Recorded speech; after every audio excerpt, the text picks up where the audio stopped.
नमस्कार, मी भूषणसिंह राजे होळकर आज आपल्या समोर एका विशेष कारणासाठी इथं आलेलो आहे. मागच्या 1-2 महिन्यामध्ये त्याच्या आधीपासून महाराष्ट्राचं वातावरण पाहता मला एक गोष्ट निदर्शनास आली की इथं लोकांच्या प्रश्नापेक्षा म्हणजे आजच्या घडीला रोजगाराचे प्रश्न असतील, वेगवेगळ्या समस्या ज्या राज्यामध्ये आहेत त्या ज्या गोष्टी असतील, ह्याच्यापेक्षा ऐतिहासिक विषयांवर जास्त भर द्यायचं काम कुठेतरी इथं होताना दिसतं. आणि मग या ऐतिहासिक विषयांच्या माध्यमातून समाजामध्ये तेढ निर्माण होणं, समाज एकमेकाच्या विरोधात उभं राहणं, हा जो प्रकार होतोय हा खरोखर चिंताजनक आहे. आणि त्यामुळं कुठेतरी एका घराण्याचा प्रतिनिधी, एका घराण्याचा वंशज म्हणून या सगळ्या परिस्थितीवर बोलणं कुठेतरी मी गरजेचं समजतो. मागे औरंगजेब समाधीचा विषय झाला आणि आता ताजा जो विषय आहे ज्याबद्दल मी बोलायला इथं आलेलो आहे तो रायगड किल्ल्यावरचा शिवरायांच्या समाधी समोरचा वाघ्या कुत्र्याचा विषय. आता हे सगळे विषय समजून घेत असताना, बोलत असताना मला एका गोष्टीची खंत वाटते की ऐतिहासिक विषय हे कुठल्या एका जातीचे किंवा एका समाजाचे नसतात. हे त्या वेळेच्या तत्कालीन परिस्थितीनुसार त्यावेळेला इतिहासामध्ये काही गोष्टी घडल्या, या गोष्टीला अनुसरून ते विषय असतात. पण दुर्दैवाने आज महाराष्ट्रामध्ये प्रत्येक विषयाला जातीय आणि राजकीय वळण लावलं जातं, ही चिंताजनक बाब आहे. त्यामुळे आज मी तुमच्या समोर बोलत असताना मी इथं कुठल्याही पक्षाचं, कुठल्याही विशेष संघटनाचं किंवा कुणा व्यक्तीचं समर्थन करायला किंवा विरोध करायला इथं आलेलो नाहीये.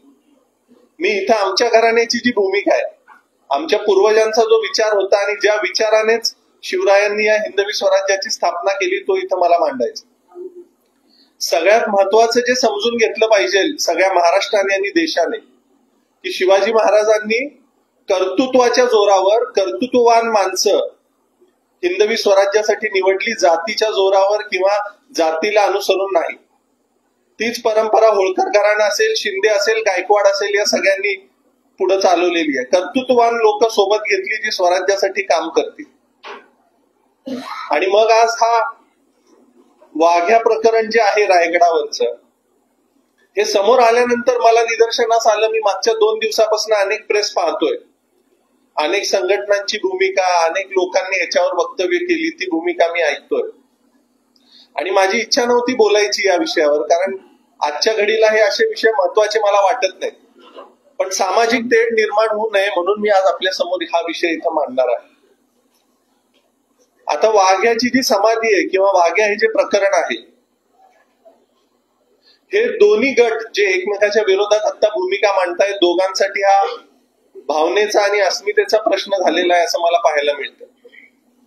आता छत्रपती शिवाजी महाराजांच्या वेळेला वाघ्या कुत्र्याचं अस्तित्व होतं की नव्हतं ह्याच्यावर मी बोलणार नाहीये, कारण हा इतिहासाच्या अभ्यासकांचा हा विषय आहे.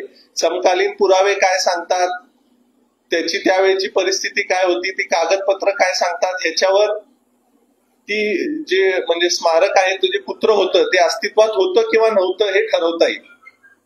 पण आता जो वाद होतोय तो होऊ नये, त्या स्मारकाशी संबंधित अनेक लोकांच्या भावना आहेत, त्याच्याकडे बघत असताना अनेक लोकांच्या ज्या भावना आहेत त्या दुखावल्या जाऊ नयेत म्हणून मला महाराष्ट्राचे मुख्यमंत्री देवेंद्रजी, महाराष्ट्र शासन आणि आर्किओलॉजिकल सर्व्हे ऑफ इंडिया यांना ही विनंती करायची. कुठली बाजू चुकीची आहे, कुठली बरोबर आहे ह्याच्यात न पडता शासनाने ह्याच्यात पुढाकार घ्यावा, ह्याच्यामध्ये एक समिती नेमावी, त्या समितीमध्ये दोन्ही बाजू ऐकून घेतल्या जाव्यात. म्हणजे जे त्या स्मारकाच्या समर्थनात बोलतायत त्यांची बाजू ऐकून घ्यावी, जे स्मारक काढावं असं म्हणतायत त्यांची बाजू ऐकून घ्यावी. आणि बाजू ऐकून घेत असताना राजकीय पुढाऱ्यांना बाजूला ठेवून इतिहास अभ्यासकांना त्याच्यात कसं घेता येईल, दोन्हीकडच्या इतिहास अभ्यासकांना, मग तिकडे इंद्रजित सावंत असतील, इकडे संजय सोनवणी सर असतील, अशी अनेक मंडळी आहेत. मी प्रातिनिधिक स्वरूपामध्ये 2 नावं घेतली. तर या सगळ्या इतिहास अभ्यासकांना बसवावं, संभाजीराजेंनी काल त्याच्यावर भूमिका मांडली आहे. संभाजीराजे तिथे येतील, मला सांगितलं तर मी येईन आणि सामोपचारानं ऐतिहासिक फॅक्ट्सवर आपल्याला त्याच्यातनं काय तोडगा काढता येतो आणि मग ती समिती जो निर्णय घेईल हिस्टॉरिकल फॅक्ट समजून घेऊन, सगळ्या बाजू समजून घेऊन दोन्हीकडच्या दोन्ही पक्षांच्या, आणि मग शासन त्याच्यामध्ये जी भूमिका घेईल त्या भूमिकेबरोबर संबंध महाराष्ट्राने राहिलं पाहिजे असं मला इथं वाटतं. आता ह्याच्यात होळकरांचा रोल कुठे येतो तर होळकरांनी या रायगडावरच्या शिवसमाधीसाठी देणगी दिली. इथून होळकरांची इन्व्हॉल्वमेंट ह्याच्यात सुरू होते. वाघ्या कुत्र्याचं प्रकरण हे शिवकालीन आहे.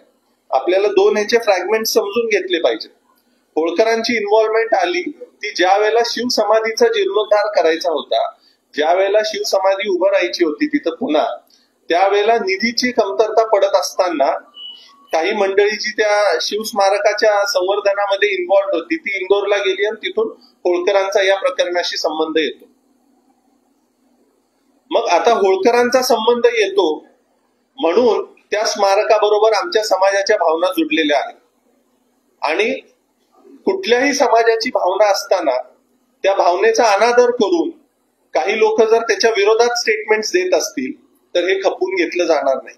त्यामुळं मला या माध्यमातून हेच सांगायचं आहे की सर्वच गटाच्या दोन्ही बाजूच्या संघटनांनी, सगळ्या वेगवेगळ्या लोकांनी जे आज ह्याच्यावर बोलतायत, मग ते कुणाचे पॉलिटिकल इंटरेस्ट असतील, कुणाचे पर्सनल इंटरेस्ट असतील, ह्याच्यात मला पडायचं नाहीये, पण कुणाच्याही भावना दुखावणार नाहीत आणि सामंजस्याने या महाराष्ट्राची सामाजिक विण डिस्टर्ब होणार नाही या दृष्टिकोनातून ह्याच्यावर चर्चा झाली पाहिजे, हे माझं मत आहे.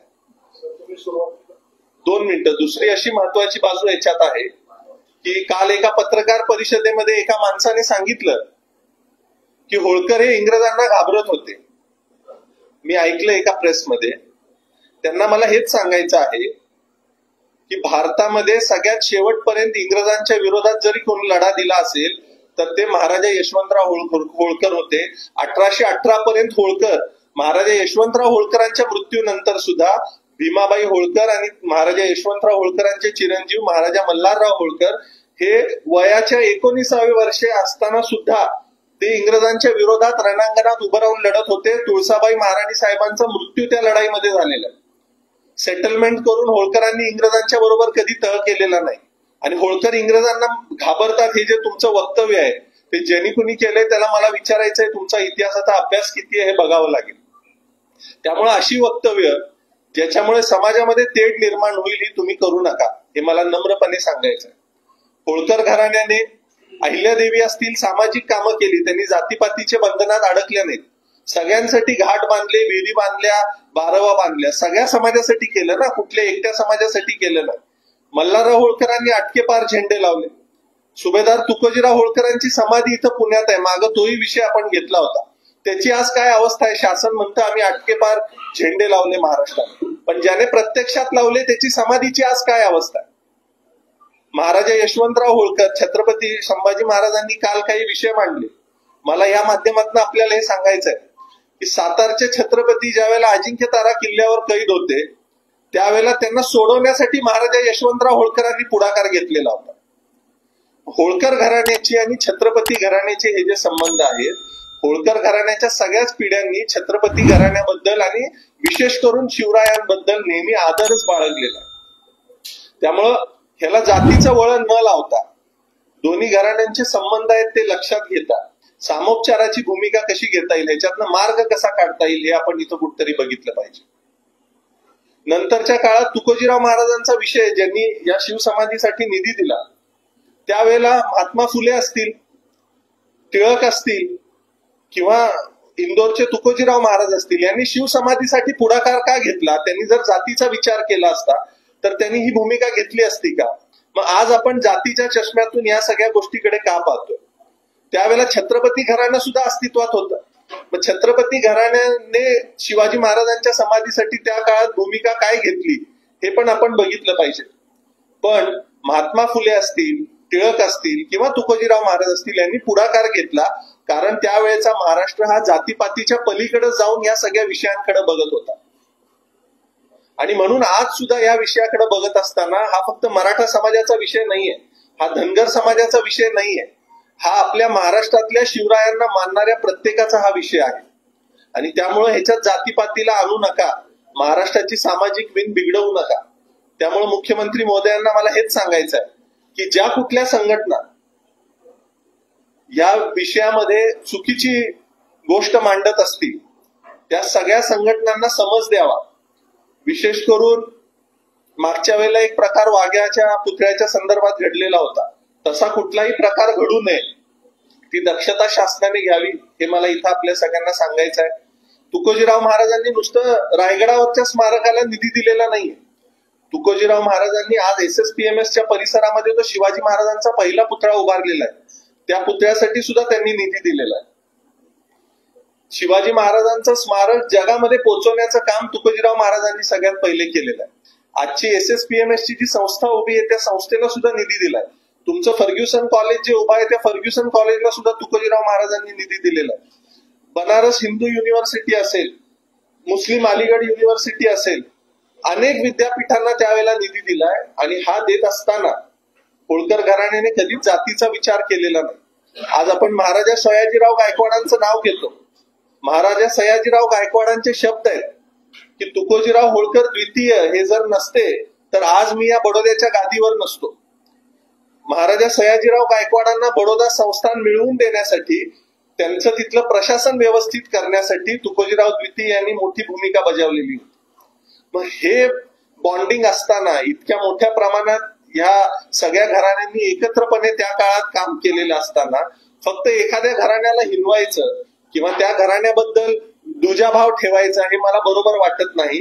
आणि ह्याच्यामध्ये जर कुठला राजकीय हेतू कुणाचा असेल तर त्या लोकांना माझा इशारा आहे, तुम्ही लक्षात ठेवा, इथं महाराष्ट्राची जनता हुशार आहे, ही कुठलाही राजकीय तुमचा अजेंडा इथं चालू देणार नाही. काल संभाजीराजेंनी पण क्लिअर केलंय की 31 मेचा मी कुठलंही अल्टिमेटम दिलेलं नाही. पण मला इतर संघटनांना सांगायचंय की असं 31 मे ह्या वर्षी अहिल्यादेवींची 300वी ही जयंती आहे. 300वी जयंती साजरी करत असताना संबंध देशामध्ये अनेक कार्यक्रम होत आहेत. देवी आपल्या सगळ्यांच्याच आहेत. त्यामुळे देवींच्या जयंतीला गालबोट लागेल अशा कुठल्याही प्रकारची कृती रायगडावर होऊ नये आणि महाराष्ट्रात होऊ नये याच्यासाठी जी काही भूमिका महाराष्ट्र शासनाने घेतली पाहिजे ती घ्यावी. संभाजीराजांची प्रेस मी कालची ऐकली, त्यांनी सुद्धा हीच समोपचाराची भूमिका मांडलेली आहे. आमचे आणि त्यांच्या घराण्याचे जुने ऋणानुबंध आहेत, संबंध आहेत. आम्ही त्यांच्याशी बोलू, त्यांचाही मला फोन आला होता.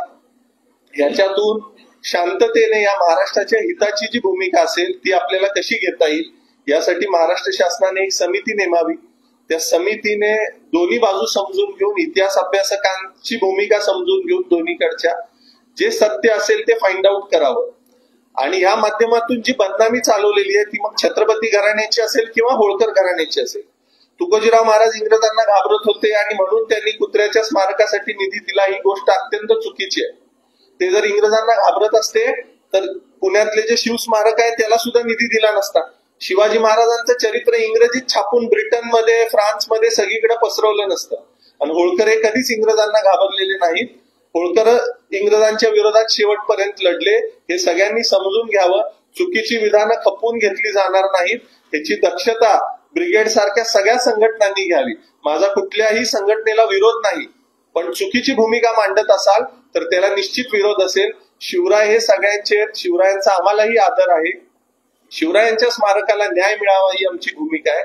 आणि ज्या तुकोजीराव महाराजांनी छत्रपती शिवाजी महाराजांच्या समाधीसाठी निधी दिला, त्यांचं जे काम होतं, ज्या वेळेला अडचण होती त्या समाधीला फंडिंगची, त्यावेळेला त्यांनी तो निधी उपलब्ध करून दिला. तर त्याची दखल सुद्धा घ्यावी रायगड विकास प्राधिकरणाने. आणि त्यांनी केलेल्या कार्याचं फलक इतर ज्या लोकांनी निधी दिला त्यांचा सुद्धा फलक तिथं रायगडावर लागावा, जेणेकरून ही जी समाजामध्ये तेढ निर्माण झालेली आहे ही कुठेतरी मिटेल हे मला वाटतं. आणि मग ही समिती जो निर्णय घेईल त्याच्याबरोबर आम्ही राहू, ही माझी भूमिका आहे. आपण सगळ्यांनी वेळात वेळ काढला त्याबद्दल धन्यवाद. शिवस्मारक समिती रायगडची ज्यांनी महाराजांकडून निधी घेतलेला होता, तुमच्या दप्तरामध्ये काही त्याचं पत्र वगैरे काही आहे का, किंवा त्यावेळेस काही नोंदी तुमच्याकडे अवेलेबल आहेत का, तुमच्या वाचनात आलं का, असतील का काय? हे बघा, सगळ्यात महत्वाची गोष्ट आहे की रायगडावर शिवाजी महाराजांच्या समाधीचं काम सुरू झालं. त्याला साधारण 19,000 रुपये त्या काळामध्ये तो खर्च लागणार होता. मग काही रक्कम त्यांच्याकडे जमा झालेली होती. उर्वरित रक्कम त्यांना कमी पडत होती, काम तिथलं झालेलं होतं. आता उर्वरित रक्कम कमी पडतीये, मग ती कुणाकडे जायची? तर आज जसं आपण CSR घेतो तसं त्यावेळेला संस्थानिक मोठे होते त्यांच्याकडे, आणि तुकोजीराव महाराज हे स्वतः शिवाजी महाराजांना मानणारे असल्यामुळं ही मंडळी इंदोरला आली आणि त्यांनी सांगितलं की बाबा अशी अशी परिस्थिती, आम्हाला शिवस्मारकासाठी निधी हवाय. त्यांनी निधी देऊ केला एका मिनिटामध्ये. आता पुढे जाऊन त्या लोकांनी तो निधी कसा वापरला हा ज्या त्या संस्थेचा विषय, पण तुकोजीराव महाराजांनी शिवाजी महाराजांच्या स्मारकासाठी तो निधी दिलेला आहे. त्या निधीची दखल घ्यावी आणि तुकोजीराव महाराजांचं जे नाव आहे किंवा त्यांनी जे केलेलं कार्य आहे त्याची नोंद तिथं रायगडावर व्हावी, हे माझं म्हणणं आहे. निधी दिला महाराजांनी 5,000 रुपये दिलेले होते, त्याच्या नोंदी आपल्याकडे हो, नोंदी आहेत ना आपल्याकडे. त्यासाठी तो दिलेला आहे, त्याचा स्पेसिफिक उल्लेख आहे का? शिवाजी नोंदीत वाद्य असं काही उल्लेख आहे का? किंवा कुत्र्याची समाधी ती बांधण्याबाबत काही उल्लेख आहे का? याचं कारण बाबासाहेब पुरंदरे हयात असताना त्यांनी राज ठाकरेंना रायगडावर एक मुलाखत दिली होती आणि त्या मुलाखतीत त्यांनी हा सगळा किस्सा सांगितलाय जो त्यांना नचिकेळकरांनी सांगितलं होतं, त्या स्मारक समितीवरती होते. त्याच्यात तेही सांगतायत की असं काही ऐतिहासिक रेफरन्स नाहीये, मात्र महाराजांचा त्यावेळेस आवडता पुतळा कुठला तरी गेलेला होता आणि त्या दिवाणची म्हणजे पैसे देवाणघेवाण होत असताना महाराज त्यांना भेटले नाही का, तर तो त्यांचा आवडता पुतळा त्यावेळेला गेलेला होता. तर त्या मधल्या जे कम्युनिकेट करणाऱ्या त्यावेळेच्या प्रशासकीय यंत्रणा समजा हिंदू संस्थांना त्यांनी असं सांगितलं होतं की त्यांना आवडेल एखादं स्मारक तिथं केलं तुम्ही वगैरे, तर ते आवडेल आणि म्हणून ते बांधण्यात आलं असं त्या इंटरव्ह्यूत. आता मला एक गोष्ट सांगा, हे जे तुम्ही म्हणताय हे मौखिक आहे असं तुम्हीच म्हणालात ना, आणि ते इंग्रजांना घाबरत होते हा जो तुमचा प्रश्न आहे त्याचं मी क्लॅरिफिकेशन तुम्हाला दिलं. त्यावेळेला जे सांगितलं गेलं केळकरांच्या पुस्तकात, त्यांचं जे लेख आहे की आम्ही इंदोरला गेलो, मग महाराजांच्या कुत्र्याचं निधन झालेलं होतं, मग ते इंग्रजांना घाबरत होते, मग डायरेक्ट रायगडाला निधी कसा द्यावा म्हणून त्या कुत्र्याचं निमित्त केलं आणि आम्ही तो निधी घेतला. ह्याचं किती म्हणजे हास्यास्पद ही स्टोरी आहे. मला एक मी तुमचा सांगतोय ना, मी तुम्हाला त्या पॉइंटवरच येतोय. मला सांगा, होळकरांच्याकडे काही इंदोरमध्ये जमीन नव्हती का? होळकरांच्याकडे काही पैसे नव्हते का? त्यांना जर त्यांच्या कुत्र्याचं स्मारक उभारायचं असतं तर त्यांनी इंदोरमध्ये उभारलं नसतं का?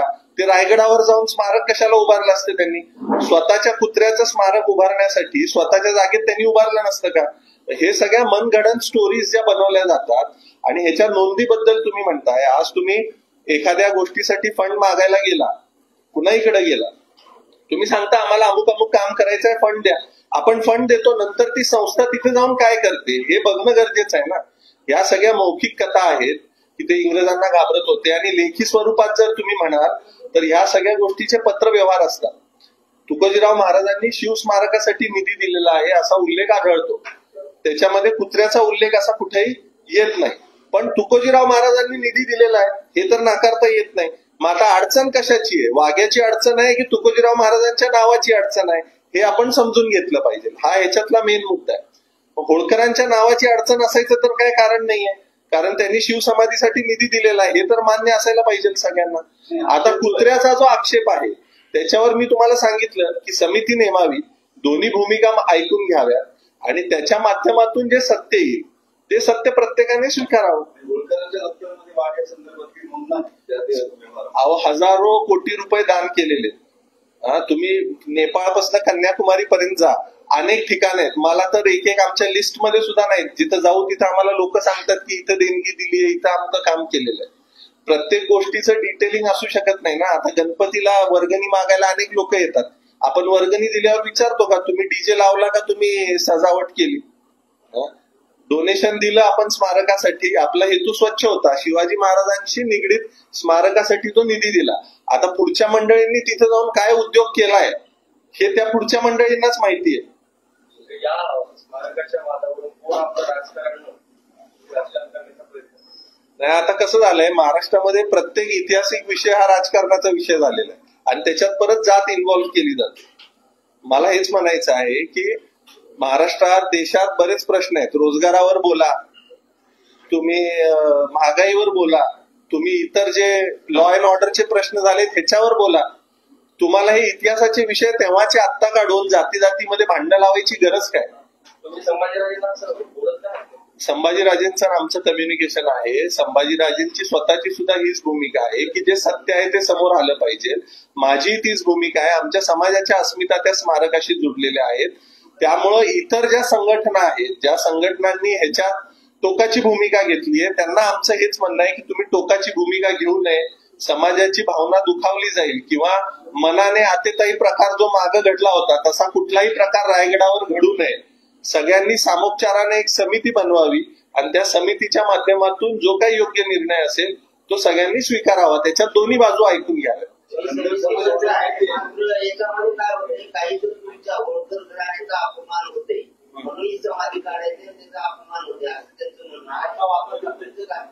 नाही, मी तुम्हाला आता बोललो ना, अडचण कशाची आहे? वाघ्या कुत्र्याची अडचण आहे, त्या होळकरांच्या नावाची अडचण आहे, हे समजून घेतलं पाहिजे.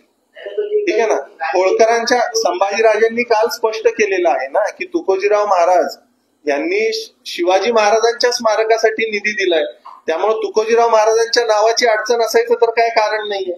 बरोबर ना. राहिला विषय वाघ्याचा, तर वाघ्या हे प्रकरण मी बोलण्यापेक्षा इतिहास अभ्यासक जे आहेत दोन्ही बाजूचे, त्या दोघांना बसवून एक समिती नेमून शासनाने त्याच्यात न्यूट्रल भूमिकेत राहून एक भूमिका ठरवावी. आणि तोपर्यंत ज्या संघटना आम्ही पाडू, आम्ही हे करू असं म्हणतायत, त्या संघटनांनी शांततेची भूमिका घ्यावी. हीच माझी भूमिका आहे. तुम्ही स्पष्ट भूमिका का देत नाही? तुम्ही म्हणताय की या मौखिक किंवा नजीक सरकारने जे लिहिलेलं होतं या सगळ्याच्या बाबतीमध्ये तुमच्या दप्तरात नोंदी नाहीये हे तुम्ही स्पष्ट सांगता. म्हणजे त्या नोंदी नसतील तर तुम्ही असं स्पष्ट का म्हणत नाही की अशी कुठली नोंद नाहीये, आमच्या नावाने जे काही संदर्भ यापूर्वी त्यांनी कुठे घेऊन ठेवलेले होते ते चुकीचे दिसतात? दोन गोष्टी असतात. आपल्याकडनं जेव्हा पत्र जातं त्यावेळेला आपण इनवर्ड आउटवर्ड रजिस्टर नावाचा एक प्रकार असतो. बरोबर ना. त्याची नोंद असते, माझ्याकडं हे पत्र मी या तारखेला याला दिलं. आता होळकरांनी निधी दिला, निधी दिलेल्याची नोंद आहे. बरोबर ना. ज्या संस्थेला दिला त्या संस्थेचा रेकॉर्ड एकदा तपासून पहा. ते जे म्हणतायत की होळकरांनी इंग्रजांना भिवून कुत्र्यासाठी निधी दिला, त्यांच्याकडे रेकॉर्ड सापडतो का बघा. त्या समितीला लावा कामाला. म्हणजे जी आता आपण न्यूट्रल समिती नेमायची म्हणतोय त्यांना ह्यासाठीच समिती म्हणतोय की ज्या संस्थेने तो उद्योग राबवलाय त्यावेळेला तिथं 100 वर्ष आधीची गोष्ट आहे ना. आमच्याकडे तर रेकॉर्ड मध्ये लिहिलंय की रायगडासाठी अमुक अमुक निधी दिलेला आहे. तिथं जाऊन त्यांनी काय केलं त्या संस्थेच्या रेकॉर्ड मध्ये चेक करा. संभाजीराजेंनी भूमिका घेतली आहे वाघ्या कुत्रा काढावा. बरोबर. माझी भूमिका आहे की त्याच्या खोलात जा, तो विषय समजून घ्या. वाघ्याची अडचण आहे की होळकरांच्या नावाची अडचण आहे हा विषय समजून घ्या. जर होळकरांच्या नावाची अडचण नसेल तर वाघ्याचं तथ्य समिती नेमून तुम्ही समोर आणा. जी काय फॅक्ट असेल ती सगळेजण स्वीकारून येते. असं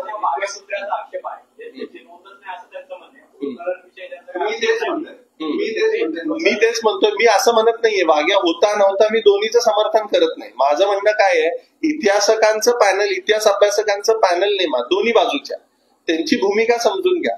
मला एवढंच म्हणायचं आहे, होळकरांचा रोल कुठे येतो, दोन गोष्टी मिक्स करू नका. होळकरांचा रोल कुठे येतो, वाघ्या शिवकालीन आहे. होळकरांचा रोल येतो ज्या वेळेला शिवसमाधीला निधी दिलाय त्यावेळेला. आता वाघ्या शिवाजी महाराजांच्या जीवनात होता किंवा नव्हता हे ठरवायचं काम माझं नाहीये किंवा होळकरांचं नाहीये. होळकरांची भूमिका कुठे येते की आम्ही त्या स्मारकाला निधी दिलाय. बरोबर ना. मग तो निधी दिलाय कुणासाठी? शिवाजी महाराजांच्या स्मारकासाठी. आता शिवाजी महाराजांच्या स्मारकाच्या आड तिथं त्या समितीनं काय केलं हे आपण बघितलं पाहिजे.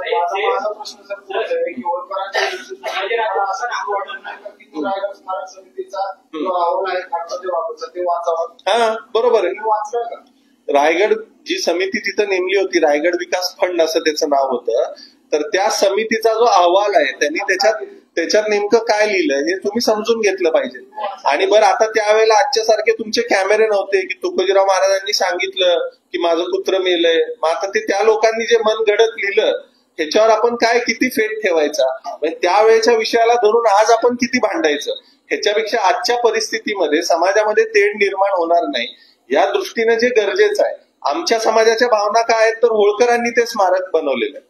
मग होळकरांचं नाव जर तिथं अबाधित राहत असेल आणि खऱ्या फॅक्ट समोर येत असतील त्या समितीच्या माध्यमातून, तर दोन्ही बाजूला अडचण असायचं काय कारण आहे? संजय सोनवणे पत्रकार परिषद घेतली, त्यांनी 5 प्रकारचे पुरावे सांगितले. परत त्यांनी काही जर्मन रेफरन्सेस दिले ते पुरावे मी बघितलेले, मी पुरावे सगळे बघितलेले. नाही 2 मिनिटं ऐकून घ्या, माझी भूमिका स्पष्ट आहे. पुरावे सगळे मी बघितलेले. 2 विषय तुम्ही वेगवेगळे करा. सगळ्यात पहिले, शिवाजी महाराजांच्या जीवनात कुत्रा होता किंवा नव्हता हा इतिहास अभ्यासकांचा विषय माझा नाही. ते त्यांनी पुरावे पाहून ते ठरवायचं आहे. ह्याच्यासाठी मी सांगतोय संजय सोनवणे सरांचं जे मत आहे त्यांनाही त्या पॅनलवर घ्या. इंद्रजित सावंत आहेत, त्यांचं मत आहे, त्यांना पॅनलवर घ्या. दोन्हीकडचे इतिहास अभ्यासक घ्या आणि त्यांच्यातून जे जिस्ट निघेल, जे कन्क्लुजन निघेल त्याच्यावर तुम्ही या. ती माझी भूमिका नाही. शिवाजी महाराजांच्या जीवनात कुत्रा होता की नव्हता हे ठरवणारा मी नाही, ते इतिहास अभ्यासकांनी ठरवायचं आहे. माझा रोल काय आहे? होळकरांचं नाव तिथे येतंय. होळकरांचं नाव आल्यानंतर होळकरांनी निधी कशासाठी दिला होता आणि होळकर इंग्रजांना घाबरत होते का हे बोललं जातंय. म्हणून मी इथं भूमिका स्पष्ट करतोय की होळकरांनी शिवाजी महाराजांसाठी निधी दिलेला आहे.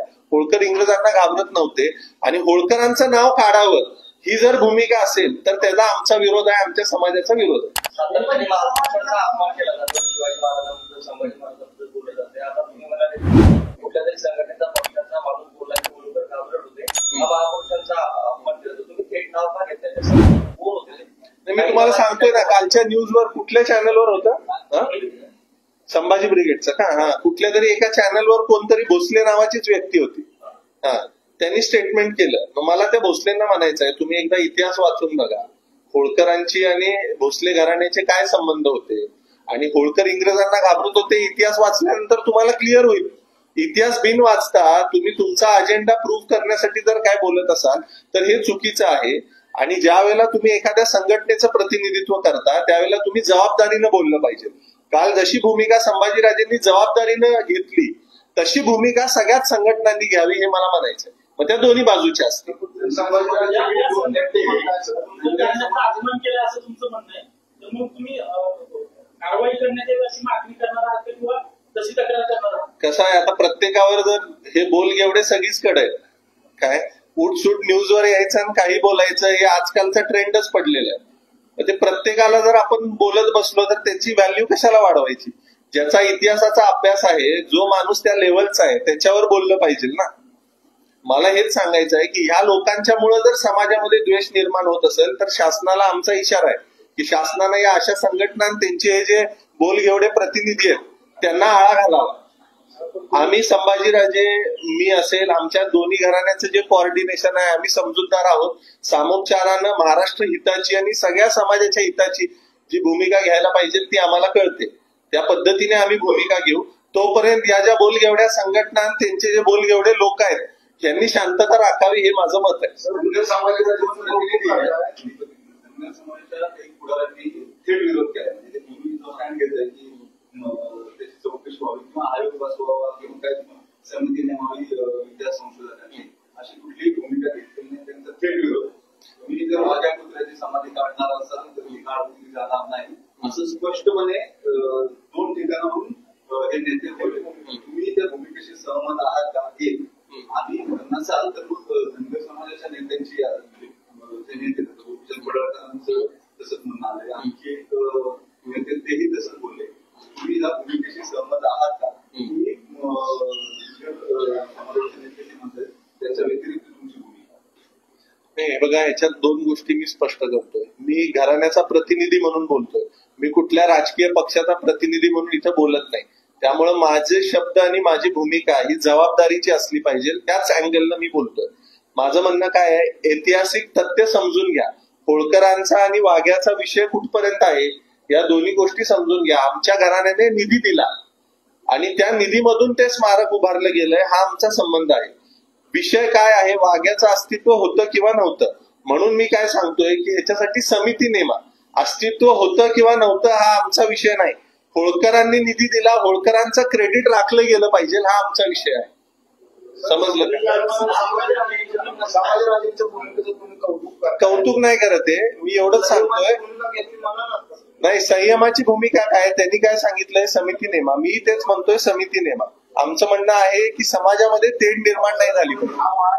तेढ निर्माण त्यांच्या पत्रामुळे झाले ना. आणि उद्या जर का दंगल झाली किंवा कायदा सुव्यवस्थित परिस्थिती झाली होळकर म्हणून तुम्ही जाऊन संभाजीराजेंनी ऐका संभाजीराजेंच्या माध्यमातून त्यांच्या माध्यमातून जर कुठलंही चुकीचं पाऊल उचललं गेलं, सगळ्या समाजांना कन्सिडर न करता परस्पर आतेताईपणा करून मागे जसा प्रकार घडला होता तसा जर काही प्रकार घडला तर संभाजीराजेंना सुद्धा आमचा विरोध असेल. सामोपचाराने जर संभाजीराजे आज बोलतायत तर आम्ही सुद्धा सामोपचाराने बोलतोय. आमचं म्हणणं एवढंच आहे, दोन्ही बाजू ऐकून घेऊन निर्णय घ्यावा जो काय असेल तो.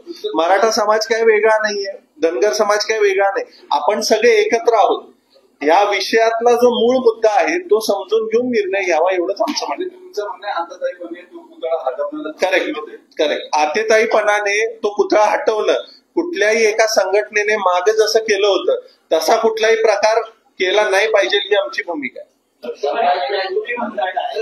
दिवसात 100 वर्ष पूर्ण होतील, नंतर तो काढता येणार, त्याचा कुठं ऐतिहासिक संदर्भच नाही, त्यामुळे तो आता काढावा अशी त्यांची भूमिका आहे. त्यांनी त्यांची बाजू मांडलेली आहे. तुम्ही जे म्हणताय प्रकरण वेगळं आहे, आमच्या देणगीचं वेगळं आहे, तर तुम्ही जर तुकोजी होळकरांचं तिचं नाव वगैरे लिहिलं, तिचा इतिहास जपला आणि ते पुतळा काढला तर तुमचा आक्षेप आहे. मी पुतळा काढावा किंवा न काढावा ह्याच्यासाठी समिती नेमा असं म्हटलेलं आहे. मी पुतळा काढा पण म्हणत नाहीये आणि पुतळा काढू नका पण म्हणत नाहीये. माझं मत काय, समिती नेमा, इतिहास अभ्यासकांचं मत घ्या आणि त्याच्यातला निर्णय घ्या. आमच्या होळकरांनी त्याला देणगी दिली होती का ही फॅक्ट आहे, त्याचं क्रेडिट मिळालं पाहिजे का, तिथं त्याचं रिप्रेझेंटेशन झालं पाहिजे का, तर हे झालं पाहिजे या मताचा मी आहे. म्हणून मला हेच म्हणायचं आहे की रायगडावर जर तुकोजीराव होळकरांच्या नावाची अडचण नसेल तर तुम्ही तिथं त्यांचं नाव लिहायला काय अडचण आहे. लक्ष्मण आगे असं म्हणतात, म्हणजे तुम्ही म्हणताय की होळकर आणि तो जो पुतळ्याचा विषय आहे तो वेगवेगळा आहे. लक्ष्मण आगे हे दोन्ही विषय एकत्र करूनच पुढे आलेले आहेत आणि त्यांनी याला विरोध केलेला आहे. कुठेतरी मराठा विरुद्ध असा जो वाद आहे, ओबीसी किंवा धनगर असेल, तो लावण्याचा प्रकार लक्ष्मण हाके करतात असं वाटतं काय? नाही, ते त्यांची भूमिका काय आहे ते तुम्ही त्यांना विचारू शकता. मी माझी भूमिका स्पष्ट केली आहे. प्रत्येक जण जो ज्या पक्षात ज्या संघटनेचं काम करतो तो त्याची भूमिका मांडत असतो. मी माझी भूमिका स्पष्ट केली आहे. हा ऐतिहासिक विषय आहे, त्यामुळे इतिहास अभ्यासकांना समोर घेऊन दोन्ही बाजूच्या संजय सोनवणे सरांना आणि इकडे जे कोणी त्यांच्या विरोधात जे असतील पुतळ्याच्या या सगळ्या मंडळींना समोर घेऊन एक पॅनल नेमावं.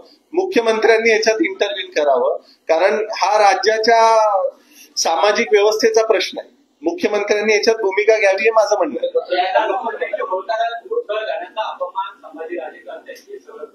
तुम्हाला वाटतं का मग खरंच अपमान करताय? नाही, होळकर घराण्याचा अपमान संभाजीराजे करतायत असं मी कधी म्हटलं नाही. लक्ष्मण आगे असं म्हणताय, तो त्यांचा प्रश्न आहे ना, तुम्ही त्यांना विचारा.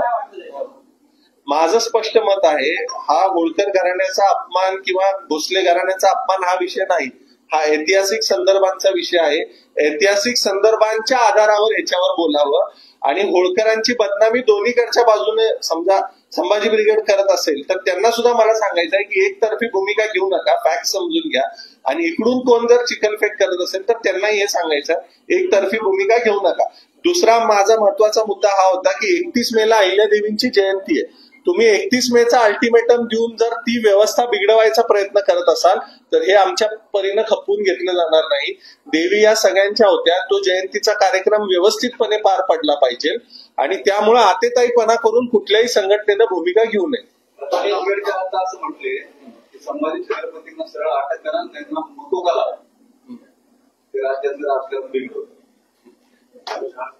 आता या प्रत्येकाच्या आपल्या आपल्या राजकीय अँगलच्या स्टेटमेंट्स आहेत, त्यांच्या स्टेटमेंट्स त्यांना लकलाप, त्यांच्या स्टेटमेंटवर मला काही बोलायचं नाही. मी माझ्या घराण्याची भूमिका मांडलेली आहे, त्या मुद्द्यावर मी स्टिकअप आहे. वाघ्या प्रकरण ऐतिहासिक समितीच्या मार्फत समजून घ्या, त्याच्यातली जी भूमिका असेल ती भूमिका सगळ्यांनी एकत्रित बसून ठरवावी आणि ती मान्य करावी. मुख्यमंत्र्यांनी याच्यात त्यांचा रोल पार पाडावा. मी मुख्यमंत्र्यांना भेटून हा विषय मांडणार आहे. आणि दुसरं, या जयंतीच्या निमित्ताने मला त्यांना हे सुद्धा सांगायचं आहे की अनेक विषय, तुम्ही नुसते कार्यक्रम घेऊन राजकीय स्टंट नका करू. अनेक विषय देवींच्या 12 आहेत, त्याचं संवर्धन करा, समाजाच्या पडलेले आहेत. आणि मला या संघटनांना हे पण सांगायचं आहे, तुम्ही औरंगजेब वगैरे हे विषय घेता, त्याच्यापेक्षा ताराराणींची समाधी आहे त्याच्याकडे लक्ष द्या. जे हातात आहे त्याच्यावर काम करा, नको त्या विषयांना कशाला हात घालता आणि वादविवाद का निर्माण करता. मुलांची चर्चा केली का, त्यांची काय भावना आहे किंवा इतर जे शिवलेले आहेत त्यांच्याशी बोलता काय त्यांच्या मनात समाजातली लोक, धनगर समाज असो, मराठा समाज असो, सगळेजण शिवरायांना मानणारे आहेत, सगळेजण अहिल्यादेवींना मानणारे आहेत. इथं समाजानुसार महापुरुषांना विभाग हे करून डिव्हिजन करू नका. सगळ्यांची भूमिका हीच आहे की होळकरांनी देणगी दिली आहे, मग होळकरांच्या नावाला अडचण असायचं काय कारण नाहीये. आणि त्यामुळं समिती नेमून त्या स्मारकाचा जो काही निर्णय असेल दोन्ही बाजू ऐकून घेऊन शासनानं घ्यावा, ही आमची भूमिका. होळकरांनी जर वर्गणी दिली नसती तर काय भूमिका असती त्याची? होळकरांनी जर वर्गणी दिली नसती तरी सुद्धा माझी भूमिका हीच असती की ऐतिहासिक तथ्यांचा आधार घेऊन त्याच्यातनं जे फॅक्ट्स आहेत ते समोर यावेत आणि न्यूट्रल भूमिकेतून शासनाने निर्णय घ्यावा. काही सामाजिक जे लोक आहेत ते त्या वादापुत्राचा आणि होळकर घराण्याचा संबंध जोडतायत, त्यामुळे वाद होत आहे. त्यामुळे या दोन हा विषय कुठून आला? जी आख्यायिका तयार झाली की होळकर इंग्रजांना घाबरत होते त्याच्यातून आला. त्या स्टोरीचा काही बेस आहे का? माझ्याकडे तर नाहीये. ते आता सगळे गेलेत वर, आता त्यांना खाली बोलवून विचारायला लागेल तुम्ही कुठलं स्टोरी तयार केली.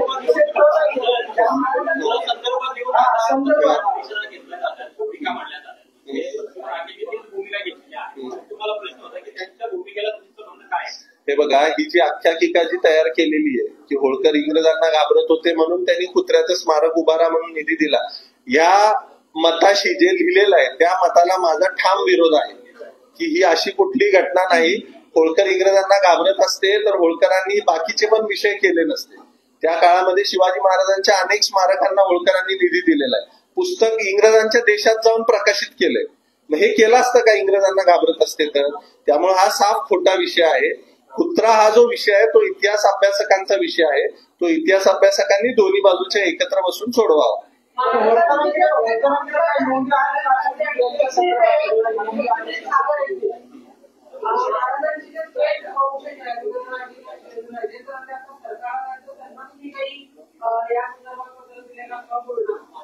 हे बघा, आजच्या घडीला आपण लोकशाहीत राहतो.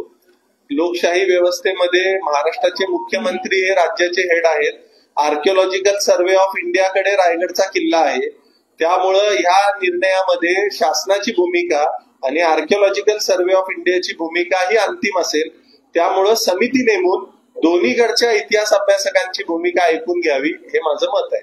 त्यामुळं कुठल्या विशेष व्यक्तीकडे जाण्याचा काय विषय नाही.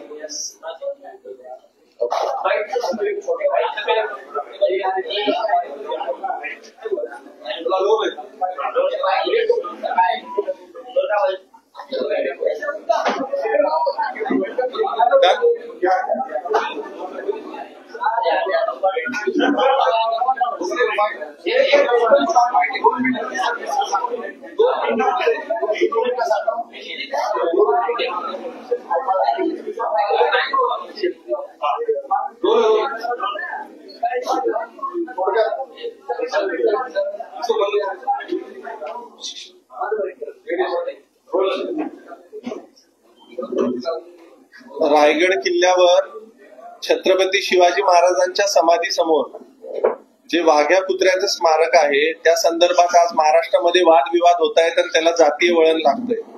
मी आज आपल्या समोर याच विषयासाठी आलेलो आहे की ह्या स्मारकाचा प्रश्न हा जातीय अस्मितेचा प्रश्न कोणीही करू नये. काही संघटना ज्या आतेताईपणाची भूमिका घेत आहेत, आम्ही तो पुतळा काढू, आम्ही तो पुतळा पाडू, त्या सगळ्या संघटनांना माझी हीच विनंती आहे की ज्या वेळेला लोकांच्या भावना एखाद्या स्मारकाशी जुडलेल्या असतात त्यावेळेला अशी आतेताईपणाची भूमिका जर कुठलीही संघटना घेत असेल तर ती भूमिका ही महाराष्ट्राची जनता आणि आम्ही कोणी खपवून घेणार नाही. त्यामुळे आम्ही पुतळा काढू, पुतळा पाडू ही भूमिका कुणीही घेऊ नये. ह्याच्यासाठी संभाजीराजेंच्या बरोबर पण मी बोलणार आहे. महाराष्ट्र शासनाला सुद्धा मी मुख्यमंत्र्यांना पत्र लिहिणार आहे की हा विषय सोडवण्यासाठी आपण एक समिती गठीत करावी. त्या समितीमध्ये दोन्ही बाजूच्या इतिहास अभ्यासकांना घ्यावं. संजय सोनवणे असतील, इंद्रजित सावंत असतील, या सगळ्यांना जे कोणी असतील ज्यांचा अभ्यास आहे त्यांना एकत्रित बसवावं, त्यांचं मत जाणून घ्यावं आणि त्याच्यातून जो कन्क्लुजन निघेल त्याच्यावर आर्किओलॉजिकल सर्व्हे ऑफ इंडिया आणि महाराष्ट्र शासन यांनी एक भूमिका ठरवावी आणि त्या भूमिकेबरोबर सगळ्यांनी स्टिकअप राहावं. दुसरा महत्वाचा मुद्दा, 31 मेचं जे अल्टिमेटम दिलेलं आहे, 31 मेला पुण्यश्लोक अहिल्यादेवी होळकरांची जयंती आहे 300वी. ती जयंती संबंध देशात साजरी होतीये. त्यामुळे त्या जयंतीला गालबोट लागेल असा कुठलाच प्रकार कुठल्याही संघटनेकडून झाला तर तो खपवून घेतला जाणार नाही. देवी या सगळ्यांच्या होत्या. देवींची जयंती ही व्यवस्थित पार पडली पाहिजे. त्यामुळे अशी जर भूमिका कोण जाणून बुजून घेत असेल, त्यांचा हेतू मला माहित नाही, पण जाणून बुजून जर ही भूमिका घेतली असेल तर ती भूमिका आम्ही खपवून घेणार नाही, हे मला आपल्या माध्यमातून सांगायचं आहे. संभाजीराजे असतील, मी असेल, मुख्यमंत्री महोदय असतील, सगळ्यांच्या बरोबर बसून सामोपचारानं काय मार्ग काढायचा ह्याच्यावर आपण चर्चा करूया. धन्यवाद. गर्जा हिंदुस्तान चॅनलला सबस्क्राईब करा आणि ताज्या घडामोडी जाणून घेण्यासाठी बेल आयकॉनवर प्रेस करा.